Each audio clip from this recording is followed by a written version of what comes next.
சிறுகடிக்க ஆசை upcoming episode. நான் இப்போ தான் புதுசாக வீடியோ போட்டுட்ருக்கேன். வீடியோ பார்க்குறவங்க மறக்காமல் என்னோட இந்த புது சேனலை ஆதரவு கொடுத்து சப்ஸ்கிரைப் பண்ணுங்கள், லைக் பண்ணுங்கள், ஷேர் பண்ணுங்கள். வீடியோ இன்ட்ரெஸ்டிங்காக இருக்கணும்னு சொல்லிட்டு நடுவில் ஒரு விடுகதை கேட்டிருப்பேன். அந்த விடுகதையை பார்த்தோன்னே யார் ஆன்சர் கண்டுபிடிச்சிங்கன்னு கமெண்ட் பண்ணுங்கள். ஆன்சர் தெரியாதவங்க வீடியோ லாஸ்ட்டில் பார்த்து தெரிஞ்சுக்கோங்க. கிருஷி வர வர ரொம்பவே போய் சொல்கிறேன், எல்லாரையும் போட்டு அடிக்கிறான், அவன் பக்கத்தில் பசங்க உட்காரவே பயப்படுறாங்க அப்படின்ற மாதிரி ஸ்கூலில் பார்த்தீங்கன்னா கம்ப்ளைண்ட் பண்ணியிருப்பாங்க. அதை பார்த்தீங்கன்னா ரோகிணி அவங்க அம்மா ரோகிணி கிட்ட சொல்லும்போது, என்னம்மா சொல்கிறான், அவன் அது மாதிரிலாம் கிடையாது அப்படின்னு சொல்கிறாங்க. ஒரு மிஸ்ஸு சொன்னால் கூட பரவாயில்லடி, கிளாஸில் இருக்க எல்லா மிஸ்ஸுமே சொல்கிறாங்க அப்படின்னு சொல்கிறாங்க. உடனே ரோகிணி பார்த்தீங்கன்னா கோவமாக கிருஷ் கிட்ட போய், ஏன் இந்த மாதிரிலாம் பண்ணிட்டு இருக்க, உன் மனசில் என்ன தான் நினச்சிட்டு இருக்க, ஏன் எல்லாரையும் அடிக்கிற, எல்லாருக்கிட்டையும் பொய் சொல்கிற அப்படின்னு சொல்கிறாங்க. யார்கிட்ட இதெல்லாம் கற்றுக்கிற, சொல்லுடா சொல்லுடான்னு சொல்லிட்டே இருக்கும்போது, உன்கிட்ட தாம்மா கற்றுக்குறேன் அப்படின்னு சொல்கிறாங்க. என்னது என்கிட்டயா, நான் உன்னை எப்பயாவது பொய் சொல்லியிருக்கேனாடா, என்கிட்டயே இப்போ பொய் சொல்கிறியா அப்படின்னு சொல்கிறாங்க. இல்லைம்மா உன்கிட்ட தான் கற்றுக்கிட்டேன், மனோஜ் அப்பா வீட்டில் இருக்கும்போது நீ தானே எனக்கு பொய் சொல்லி கொடுத்த, யாராவது உனக்கு ஃபோன் பண்ணாங்கன்னா அவங்க கிட்டேருந்து தப்பிக்கணுன்றதுக்காக அப்பப்போ நீ தான் பொய் சொல்கிற, நான் பண்ணால் மட்டும் எல்லாரும் தப்புன்னு சொல்கிறாங்க அப்படின்னு சொல்கிறாங்க. உடனே ரோகிணி பார்த்தீங்கன்னா ரொம்ப ஒரு மாதிரி ஹர்ட் ஆயிடுறாங்க. அடுத்து அவங்ககிட்ட என்ன கேட்குறது என்ன சொல்கிறதுன்னு தெரியாமல் அவங்க பாட்டுக்கு வெளியே வந்துடுறாங்க. உடனே அவங்க அம்மா வந்து, இதுக்கு தாண்டி நான் தலைப்பாடாக அடிச்சுக்கிட்டேன், அவன் எதிரில் நீ ஒழுங்காக நடந்துக்கோ, இப்போ உன்னை பார்த்து அவன் கற்றுக்கிறான் பாரு, இதுக்காக தான் நான் அப்பத்துலேருந்தே சொல்லிகிட்டே இருந்தேன், பொய் சொல்லி உன் வாழ்க்கையை காப்பாற்றிக்கணும்னு நினச்சே கண்டி நீ கிறிஷ் வாழ்க்கையை பற்றி கொஞ்சம் கூட யோசிச்சே பார்க்கல அப்படின்னு சொல்லிட்டு அவங்க அம்மா பார்த்தீங்கன்னா ரோகிணி கிட்ட சொல்கிறாங்க. அதுக்கப்புறம் ரோகிணி கிறிஷை நினச்சி ரொம்பவே அழுகுறாங்க. ஐயோ நம்ம ரொம்பவே தப்பு பண்ணிட்டோமோ, நம்ம வாழ்க்கையை காப்பாற்றிக்கணும்னு நினச்சோமே கண்டி கிறிஷோட வாழ்க்கையை பற்றி நம்ம யோசிக்கவே இல்லை, அவன் எங்கே தப்பான வழியில் போயிடுவான்னு சொல்லிட்டு ரொம்பவே ஃபீல் பண்ணி அழுகுறாங்க. அதுக்கப்புறம் பார்த்தீங்கன்னா கிறிஷ் தூங்கிட்டு இருப்பாங்க. கிறிஷ் பக்கத்தில் உட்காந்துட்டு, இவ்வளோ நாளாக நம்ம வாழ்க்கைக்காக நம்ம போராடிட்டு இருந்தோம், இனிமேல் கிறிஷோட வாழ்க்கை தான் எனக்கு முக்கியம், அவனுக்காக தான் இனிமேல் நான் வாழ போகிறேன் அப்படின்ற மாதிரி யோசிக்கிறாங்க.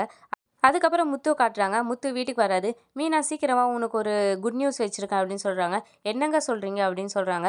இல்லை நம்ம சத்யா ரேகாவோட கல்யாணத்துக்காக கேட்டிருந்தோம்ல ரிஜிஸ்டர் ஆஃபீஸில், அங்கேருந்து டேட் சொல்லிட்டாங்க, 21ஆம் தேதி கல்யாணம் அப்படின்ற மாதிரி சொல்கிறாங்க. கொஞ்சம் மீனா ஹாப்பியாக வராங்க. உடனே பார்த்தீங்கன்னா சோகமாக வராங்க. இல்லை என்ன பிரச்சனை வரப்போகுதுன்னு தெரியல, அந்த சிந்தாமணியை நினச்சாலே பயமாக இருக்குன்ற மாதிரி சொல்கிறாங்க. உடனே ரவியும் ஸ்ருதியும் வராங்க. இதெல்லாம் ஒன்றும் இல்லை, இதுக்கு எதுக்கு மீனா நீங்கள் பயப்படுறீங்க, அதெல்லாம் ஒன்றும் இல்லை, அவங்க 2 பேருமே பார்த்தீங்கன்னா மைனர் இல்லை மேஜர் தானே அப்படின்ற மாதிரி சொல்கிறாங்க. நீ எதுக்கும் பயப்படாத மீனா, ஏன் நம்ம ரவியும் பலகுரலும் கல்யாணம் பண்ணிக்கல, அவங்க கல்யாணத்தில் வராத பிரச்சனையா, இப்போ சந்தோஷமாக தானே வாழ்கிறாங்க, என்ன ரவி அப்படின்னு சொல்லி முத்து கேட்பாரு. அப்படிதான் நினைக்கிறேன் அப்படின்னு சொல்லுவார். உடனே ஸ்ருதி என்னது அப்படின்னு சொல்லுவாங்க. இல்லை இல்லை ஸ்ருதி சும்மா சொன்னேன் அப்படின்னு சொல்கிறாங்க.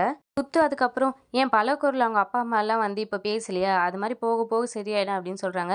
மீனா அவங்கள பற்றிலாம் நம்மளுக்கு பிரச்சனை இல்லைங்க, ஆனால் சிந்தாமணி அவங்கள மாதிரி கிடையாதுல்ல அப்படின்னு சொல்கிறாங்க. நீ எதை பற்றியும் யோசிக்காத, நம்ம நல்லபடியாக கல்யாணத்தை பண்ணலாம் அப்படின்னு சொல்கிறாங்க.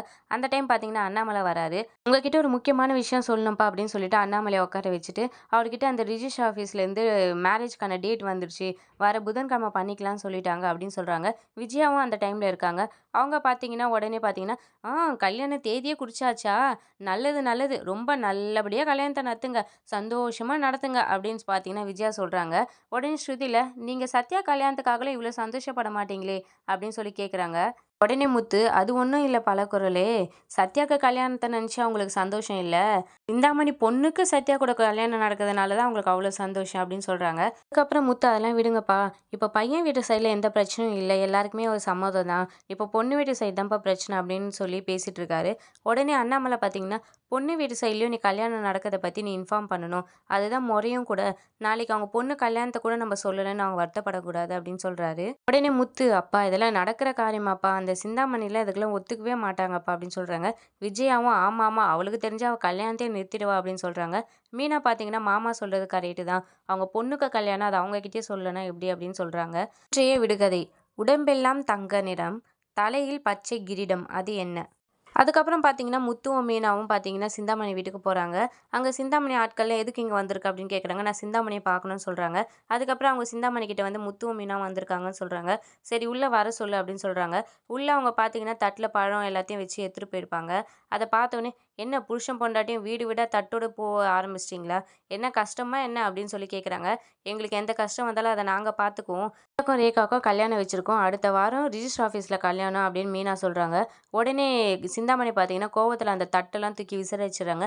யார் பொண்ணுக்கு யார் கல்யாணம் நடத்துறது, என் பொண்ணு தூக்கிட்டு போய் இந்த மாதிரி திருட்டு கல்யாணம் பண்ணுறீங்களா, போலீஸ்கிட்ட போட்டுமா அப்படின்னு சொல்லி கேட்குறாங்க. முத்து, உங்களால் போலீஸ்கிட்டலாம் ஒன்றும் போக முடியாது, ரேகாவோட வீடியோவை பார்த்தீங்கல்ல, நாங்கள் ஒன்றும் அவளை கூட்டிகிட்டு போய் நாங்கள் கல்யாணம் பண்ணி வைக்கல, வைக்கல.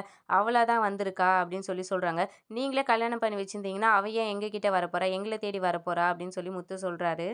நாங்க கண்டி ரேகாக்கும், சத்யாக்கும் கல்யாணம் பண்ணலன்னா, இன்னேத்துக்கு ரேகா தப்பான முடிவு தான் எடுத்திருப்பா. அப்போ உங்களுக்கு பொண்ணே இல்லாம போயிருக்கும். உங்களோட பொண்ணோட நல்லதுக்காக தான் நாங்க இதெல்லாம் பண்றோம். இத மொதல்ல புரிஞ்சுக்கோங்க அப்படின்னு சொல்றாரு. என்னடா வீடு தேடி வந்து சவால் விட்டு போலான்னு வந்தியா? சவால் விடுறதுக்காகலாம் நான் வரல. எங்க அப்பா சொன்ன வார்த்தைக்காக தான் வந்தேன். பொண்ணு வீட்டுக்கே தெரியாமலாம் நம்ம கல்யாணம் பண்ணக்கூடாது. போய் சொல்லிட்டு வான்னு சொன்னாரு. அதுக்காக தான் நாங்க வந்தோம் அப்படின்னு சொல்றாரு முத்து.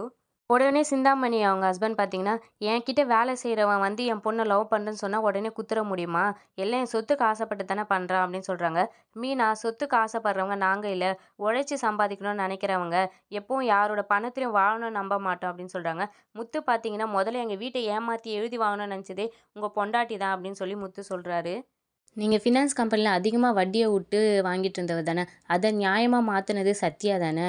ஏன் உங்க பொண்டாட்டி பார்த்தீங்கன்னா, பூ விக்கிறவங்க கிட்டலாம் அநியாய வட்டிக்கு விட்டு காசு சம்பாதிக்க பார்த்தா! 2 பேருமே காசு சம்பாதிக்க தான் பார்த்தீங்க. ஆனா உங்க பொண்ணு மனசுல என்ன இருக்குன்னு கொஞ்சம் கூட யோசிக்கல. அத நாங்க பண்றோம் அப்படின்னு சொல்றாரு. உங்க பொண்ணு மனச புரிஞ்சுட்டு, உங்க பொண்ணு விரும்பின கூடயே நீங்க கல்யாணம் பண்ணி வைக்கிறேன்னு சொல்லியிருந்தா, உங்க பொண்ணு ஏன் வீட்ட விட்டு வெளிய வரப்போறா? நீங்க பண்ணல, இப்ப நாங்க பண்றோம். உங்களுக்கு பொண்ணு மேல அக்கறை இருந்தா கல்யாணத்துக்கு வாங்க. இல்லன்னா ஒதுங்கி இருங்க அப்படின்னு சொல்லிட்டு, முத்து பார்த்தீங்கன்னா அங்கேருந்து கிளம்பிடுறாரு. அப்படியே என்னோட எபிசோட முடிக்கிறாங்க. இனி அடுத்தடுத்து வரும் விறுவிறுப்புகளையும், சுவாரஸ்யங்களையும் ஷார்ட் அண்ட் ஸ்வீட்டா தெரிஞ்சுக்க, மறக்காம என்னோட இந்த புது சேனல சப்ஸ்கிரைப் பண்ணுங்க, லைக் பண்ணுங்க. இது கதையின் விடை அண்ணாச்சி பழம்.